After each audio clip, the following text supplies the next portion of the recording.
So right now, I'm in QuakerTown. QuakerTown was an all-black town, full of successful black people.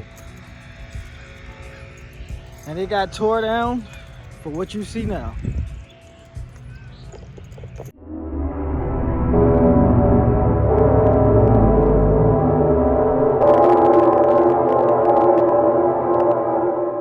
Been restored into a museum to tell the history of QuakerTown. Okay. So, after the Civil War ended, of course the folks in Texas weren't informed that they were no longer slaves because they'd never been bothered to tell them. So the federal troops had to come in and inform them that they were no longer slaves. So that was in 1865. 1875, a group of former slaves moved up here to Denton and formed a town called Freeman Town. I'll show you where that is.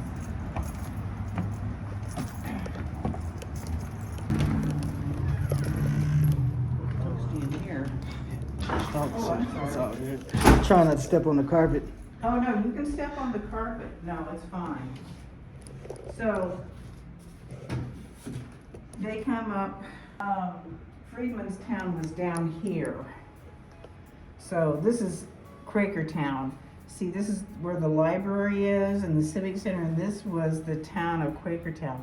The folks that came up here in 1875 had formed Freeman's Town, but they were working up in the north part of Denton and gradually started buying land around Pecan Creek because it was cheap.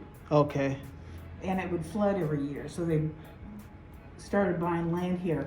This was all, so they owned their own homes in QuakerTown. These were all the homes in QuakerTown. They had all their own shops, grocery stores, livery stables, blacksmiths, undertakers, everything. Their own churches. And these are black people, right? Right. So they all lived here happily, doing great, working, self-sufficient.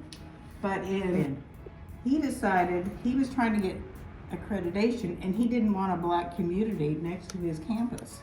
So he got into cahoots with the ladies and they passed a petition and then passed a bond, and it was narrowly decided that they were going to put a park here. And these folks went to the city council and said, we hear you're going to put a park where our homes are. We want to be compensated. Do you think they were compensated? Nah. Of course not. So they were forced out of their homes. Most of them left. They were so angry and went somewhere else. The doctor, Dr. Moulton, went back to Indiana.